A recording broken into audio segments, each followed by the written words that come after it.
Hello guys, welcome back to my new vlog Puja and parlour vlog. तो सारी मेरी YouTube family को good morning, नमस्ते और प्यारी प्यारी गुड मॉर्निंग, राम राम। और इनकी भी ले लो गुड मॉर्निंग। Good morning. ले लो एक दो दिन और इनकी गुड मॉर्निंग, फिर मैं अकेली दिखा करूँगी वहाँ पे। मैं इनको कह रही हूँ मेरे साथ चलो, इन्होंने मना कर दिया। कह रहे मैं फिर आऊँगा, अभी नहीं आता, अभी ये चल नहीं रहे। और फिर इनका सीज़न आ जाएगा नवरात्रे का, करवा चौथ का, त्योहारों का, फिर कहेंगे मेरे पास टाइम नहीं है भाई। देखते हैं क्या पता चल भी पड़े, इनके मूड का कुछ नहीं पता चलता। तो मैं टेंशन नहीं लेती। तो सभी यूट्यूब फैमिली को, जितने भी लोग मेरा व्लॉग देख रहे हैं, सबको बड़ी प्यारी प्यारी गुड मॉर्निंग। सबके ऊपर परमात्मा की कृपा रहे। तो शुरुआत करते हैं हम आज के दिन की और आज के व्लॉग की। सो गाइस, चाय हमने पी ली है और व्लॉग में हमने दिखाई नहीं, क्योंकि उसी टाइम आरती का फ़ोन आ गया था, मेरी छोटी सिस्टर का। चाय उसी में हमारी कंप्लीट हो गई थी। मैं आपको दिखाती हूँ लड्डू जो मैंने कल बनाए थे। ये बनाए थे मैंने लड्डू। ये देखो, आज हमने चाय के साथ ही हेल्दी लड्डू लिए हैं और आज का टॉपिक यही था आरती का, कि चाय के साथ हेल्दी चीज़ें लेनी चाहिए।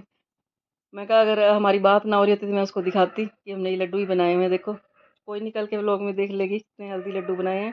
इसमें डाले हैं मैंने चने, नारियल का बुरादा और थोड़ा सा पनीर, और कुछ तो नहीं डाला, और देसी खांड डाली है। तो आज जिसने खाने हो बताना किस किस ने ये वाले लड्डू ट्राई किए हैं।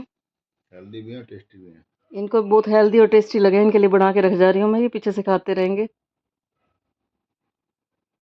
तो गाइस, आज मैं बना रही हूँ पनीर की भुर्जी, और ये पड़ा है थोड़ा सा पनीर। और इधर काट लिया मैंने 3 प्याज। तो अब मैं शुरू करती हूँ, और ये निकाल दिया मैंने चॉपर।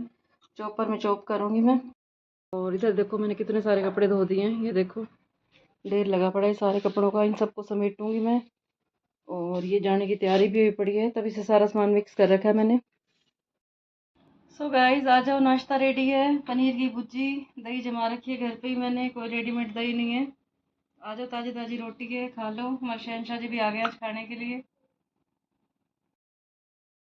गाइस, ये मैंने बनाया है मीठे चावल। ये मैंने बनाया है गाय के लिए, क्योंकि श्राद्ध लगे हुए हैं। और मैं तो वैसे बिना श्राद्धों के बनाती रहती हूँ, क्योंकि हमें 12 महीने गाय की सेवा करनी चाहिए।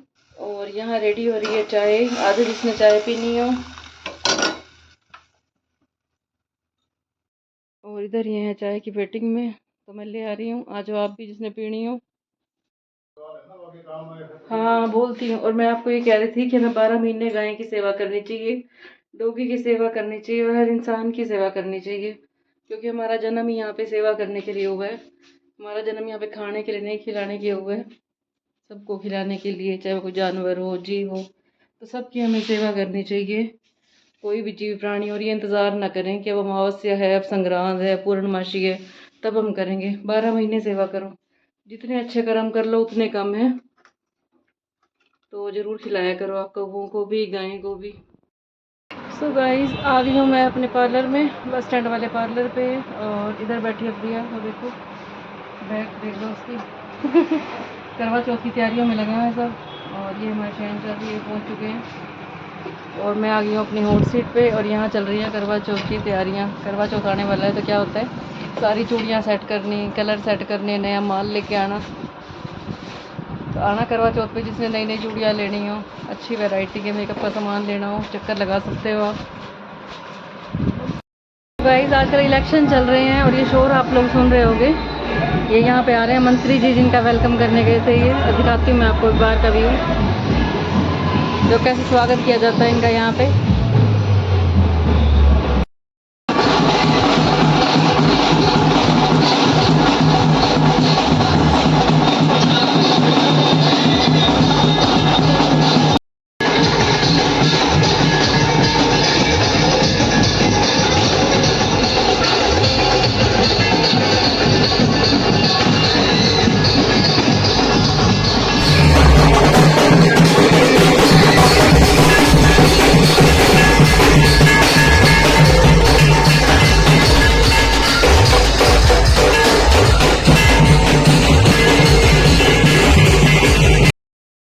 सो गाइस, मैंने आपको गलत कहा था कि ये मंत्री जी के वेलकम की झांकी है, तो हनुमान जी की झांकी।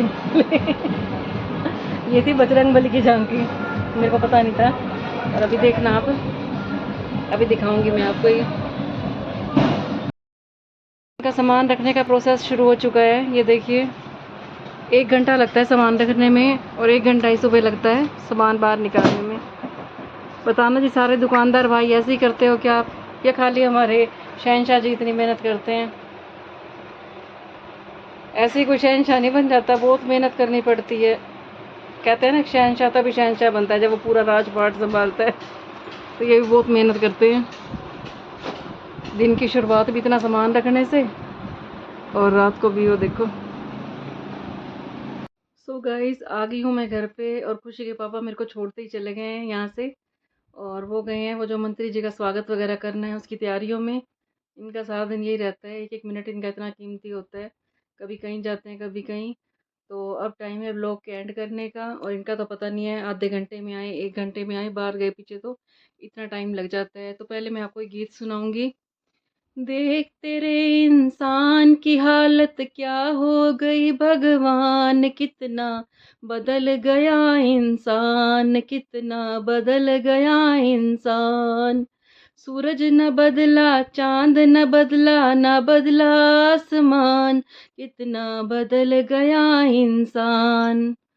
तो मैंने आपको ये गीत सुनाया है, इसलिए सुनाया है कि पहले का इंसान कुछ और था और आज का कुछ और है। लेकिन जो सूरज आज से 50 साल पहले, 100 साल पहले निकलता था, वो आज भी वही है। चंद्रमा भी वही है, 100 साल पुराना, 1000 साल पुराना। लेकिन एक इंसान ही है जो पल पल बदलता रहता है। पता ही नहीं चलता किस टाइम कौन सा इंसान कैसे बदल जाए। कहते हैं कि आजकल रिश्ते ऐसे हो गए हैं, ज़रूरत ख़त्म तो रिश्ता भी ख़त्म। हर रिश्ता ज़रूरत का रह गया है। कहते हैं कि रामायण में जब राम जी आए थे वहाँ पे वनवास में, तो भरत गया था पीछे से ये कहने के लिए कि मुझे ये राज्यपाट नहीं चाहिए, तुम संभालो सारा। तो उन दोनों की लड़ाई हो गई थी। तो एक तो लड़ाई थी दूसरों को देने के लिए, एक दूसरे को देने के लिए, भाई तुम अपना हक लो, तुम अपना हक लो। और आजकल क्या होता है, थोड़ी सी जायदाद के पीछे, छोटी छोटी जो प्रॉपर्टी होती है उसके पीछे भाई भाई को कोर्ट में खड़ा कर देता है। जिस भाई ने कभी सब कुछ किया होता है परिवार के लिए, उसको कुछ नहीं मिलता, और मिलता क्या है बाद में, बेइज्जती मिलती है। एक माँ बेटे की दुश्मन हो जाती है सिर्फ थोड़े से पैसे के लिए। भाई बहन की दुश्मनी हो जाती है, बोलचाल बंद हो जाते हैं थोड़े से नोटों के लिए। और ये पैसा है क्या, सिर्फ आनी जानी चीज़ है। तो हमेशा रिश्ते निभाएं, मतलब के बिना निभाएं। कहते हैं कि जो लेन देन से होता है वो तो सिर्फ व्यापार होता है, और मतलब के रिश्ते बिल्कुल भी नहीं चलते। तो बिना स्वार्थ के करें, जैसे कृष्ण जी ने भी कहा है कि तुमने स्वार्थी नहीं बनना, सारथी बनना है। जैसे कृष्ण जी अर्जुन के सारथी बन गए थे, भगवान होके देख लो अर्जुन के सारथी बन गए थे। और आजकल का टाइम कैसा है, किसी के घर भी जाते हैं तो लोग ये देखते हैं उसने मुझे कितना दिया, मुझे कितना बचा है नहीं बचा। तो तभी सारे रिश्तों में कड़वाहट आती है। पहले ये देखते हैं लोग प्रॉफ़िट कितना हुआ। अगर प्रॉफ़िट ही देखना है तो व्यापार बन जाएगा वो। रिश्ते तो होते हैं जो बिना मतलब के निभे। वही भाई-भाई का प्यार देखना हो, जो भी तुमने प्यार देखना हो, कहीं भी देखो, तो वहाँ से कुछ ना कुछ शिक्षा ली करो। और आजकल श्राद्ध चल रहे हैं, तो श्राद्धों में क्या, वैसे भी हमें दिन-रात गऊओं की सेवा करनी चाहिए, कुत्तों की सेवा करनी चाहिए। और जो जीते जी हमारे माँ-बाप हैं, बड़े-बुजुर्ग हैं, उनको ज़रूर खिलाना-पिलाना चाहिए। खिला-पिला भी नहीं सकते तो उनसे प्यार से बात कर लो। जितना हो सके हमें सबके लिए वफ़ादार रहना है, किसी के भी धोखा नहीं करना, किसी के साथ भी। क्योंकि हमें हर चीज़ 10 गुनाहों के मिलेगी। किसी को हम प्यार देंगे तो भी हमें 10 गुना होके मिलेगा, और धोखा देंगे तो भी 10 गुना होके मिलेगा। तो जब भी कोई काम करें तो बिना लालच के करें, ये मत देखें कि मुझे क्या प्रॉफ़िट हुआ और क्या नुकसान हुआ। और आज है शुक्रवार, शुक्रवार होता है लक्ष्मी का प्रतीक। तो कहते हैं अगर तुम्हें लक्ष्मी चाहिए तो पहले अपनी जो घर की लक्ष्मी होती है, हमारी माँ, बेटी, बहू, पहले उसकी रिस्पेक्ट करो, तभी तुम्हारे घर लक्ष्मी आएगी। दिन-रात तुम मेहनत करते हो लक्ष्मी को पाने की, लेकिन जो घर में लक्ष्मी है उसकी तुम इज़्ज़त नहीं करते। पहले तुम घर की लक्ष्मी को इज़्ज़त दोगे तो तुम्हारे घर में लक्ष्मी आएगी, नहीं तो लक्ष्मी नहीं आ सकती। कहते हैं जिस घर में प्यार, एकता और शांति होती है वहाँ पे लक्ष्मी भाग के आती है। और जिस घर में प्यार, एकता और शांति नहीं होती, जो धन होता है वो भी ख़त्म हो जाता है। और वही बात आ जाती है, कहते हैं इंसान अपना रंग रूप सब बदलने की कोशिश करता है, लेकिन खुद को नहीं बदलता। वास्तु के एक्सपर्ट के पास जाता है, कहता है हमारे घर का वास्तु ठीक करो, बड़े बड़े रत्नों की अंगूठियाँ डालता है, लेकिन वो खुद को नहीं बदलता। जब तक हम खुद को नहीं बदलेंगे तो हमारे हालात भी नहीं बदलेंगे।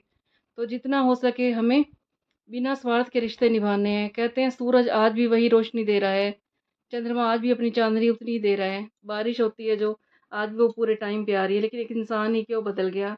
जब कुछ भी नहीं बदला तो एक इंसान ही बदल गया, पहले वाली बात नहीं रही। कहते हैं कि पहले पड़ोसी भी परिवार होया करते थे और आज परिवार भी पड़ोस की तरह रहता है। कुछ ज़्यादा तो काम ख़राब कर दिया इन फ़ोनों ने, जब से ये फ़ोन आए तो प्यार ख़त्म हो गया। कहते हैं पहले चिट्ठियों में इतना प्यार छुपा होता था, तो जब से फ़ोन आए तो ये चिट्ठियाँ भी बंद हो गई। आपस में सबका प्यार खत्म हो गया। कहते हैं पेड़ अपना फल नहीं खाता, सूरज सबको धूप देता है, ये नहीं देखता ये अमीर है या गरीब है। तो फिर हम इंसान इतने लालची क्यों हो गए? जहाँ पे लालच शुरू हो जाता है वहाँ पे महाभारत शुरू हो जाती है। और जहाँ पर अपना भी हक हम निछावर कर देते हैं भाई के ऊपर तो वहाँ पे रामायण लिखी जाती है। लेकिन हमेशा लालच का अंत बुरा ही होता है, चाहे तुम महाभारत देख लो, चाहे तुम रामायण देख लो। रामायण में देखो रावण ने सीता के ऊपर बुरी नज़र डाली थी तो उसके पूरे कुल का नाश हो गया। उसके भाई ने भी साथ नहीं दिया, अगर उसका भाई भी अधर्म का साथ दे देता, तो वहीं पे उसका भी नाश हो जाना था। तो जितना हो सके हमें धर्म का साथ देना चाहिए, सत्य का साथ देना चाहिए। लेकिन कई बार क्या होता है कि परिवार में एक गलत हो तो सारे ही चुप रहते हैं, गलत का साथ देते हैं। तो जितना हो सके सच्चाई का साथ दो और फिर छोड़ दो परमात्मा के ऊपर। हम जितना सत्य का साथ देंगे, परमात्मा हमारा साथ देगा। जैसे कहते हैं कि सच हमेशा अकेला खड़ा होता है, लेकिन जीत हमेशा सच की होती है। जैसे महाभारत में पांडव हमेशा अकेले थे, उनके साथ परिवार का कोई भी नहीं था, लेकिन परमात्मा उनके साथ था। कृष्ण जी उनके साथ थे और कौरवों के साथ पूरा परिवार था। जिन्होंने उनका साथ दिया, उनका भी सर्वनाश हो गया। अगर वो झूठ का साथ ना देते, तो उनका भी नाश ना होता, उनका बचाव हो जाता अगर वो परमात्मा के साथ जाते। तो जितना हो सके हमें सच का साथ देना है। परमात्मा उन्हीं की हेल्प करता है जो हमेशा सत्य के रास्ते पे चलते हैं। तो मेरे से कोई गलती हो गई हो तो मुझे क्षमा करना और मेरे व्लॉग भी बताना आपको कैसे लग रहे हैं। वैसे आप बहुत प्यार दे रहे हो मेरी वीडियो को, मुझे बहुत अच्छा लगता है। और मुझसे कोई गलती हो जाए तो मुझे क्षमा करना, क्योंकि मेरे में भी इतना ज्ञान नहीं है, बस जो मन में आता है मैं बोल देती हूँ, जितना थोड़ा बहुत मेरे को ज्ञान है। और आज की धारणा सार भी मैं अभी बताऊँगी आपको। और मेरी वीडियो अच्छी लग रही हो तो इसे लाइक भी कर देना, कमेंट भी कर देना और सब्सक्राइब भी कर देना और मेरे चैनल को शेयर भी कर देना। पता नहीं कौन-सी बात किसी के दिल को बदल देती है। तो कल का हमने धारणा सार ये बताया था जो मेरे को पलकू ने भेजा था कि भगवान ने हमें 2 कान दे रखे हैं और 1 मुँह दे रखा है। इसका मतलब ये है कि हमें बोलना तो कम है और सुनना ज़्यादा है, क्योंकि हमारे 2 कान हैं। और आज की मैं धारणा सार ये बताती हूँ, कल से हम सारे ये वचन लेंगे कि हमें किसी का भी दिल नहीं दुखाना। अगर हम किसी को कोई बात कर रहे हैं, तो हम 10 बार सोचेंगे कि मैं जो बात बोल रही हूँ, उससे आगे वाले का दिल तो नहीं दुखेगा। तभी कहते हैं हमारे ग्रह भी अच्छे होंगे। कई बार हम क्या होता है, हमारी जो लेबर क्लास होती है, उनके साथ ही बहुत बुरा बोल देते हैं, जिससे हमारा शनि खराब हो जाता है। और कल शनिवार भी है, तो जितना हो सके किसी का हक ना खाएँ। जो हमारे घर में काम करने वाले होते हैं, उनसे प्यार से बोलें। उनको अगर तुम कुछ नहीं दे सकते, तो 2 बोल प्यार के दे दिया करो, तो जिससे हमारा शनि अच्छा होगा। और शुक्र ग्रह का मैंने आपको बताया, पहले बताया था कि इस दिन हमें परफ्यूम ज़रूर लगानी चाहिए। रोज़ ही लगानी चाहिए परफ्यूम, हमारा शुक्र ग्रह मजबूत करना है। और सबसे पहले तो हमें औरतों की इज़्ज़त करनी है, चाहे तुम्हारी मम्मी हो, बहन हो, बेटी हो। इंसान के जाने के बाद हम हलवा-पूड़ी खिलाते रहें, कुत्तों में और पंडितों में ढूँढते रहें, कौवे में ढूँढते रहें, तो कोई फ़ायदा नहीं है। जीते जी कदर कर लो। कहते भी हैं जीवन की डोर बड़ी कमज़ोर, पता नहीं कब कौन हमारे से जुदा हो जाए, एक पल का भी भरोसा नहीं है। तो मिलेंगे हम आपको नेक्स्ट व्लॉग में। और कोई गलती होगी तो फिर मैं एक बार और माफ़ी माँगती हूँ। और आप सब भी क्षमा प्रार्थना ज़रूर किया करो, सुबह भी और शाम को भी। और परमात्मा का शुक्रिया भी दोनों टाइम किया करो, सोते टाइम भी और सुबह उठते ही। ये परमात्मा जो तूने मुझे दिया, बहुत शुक्रिया, और जो तुम दे रहे हो उसके लिए भी शुक्रिया। तो कल मैं मिलूँगी आपको अपने नेक्स्ट व्लॉग में। गुड नाइट, शुभ रात्रि, सबको बाय बाय। सबके ऊपर परमात्मा की कृपा बनी रहे। Bye bye.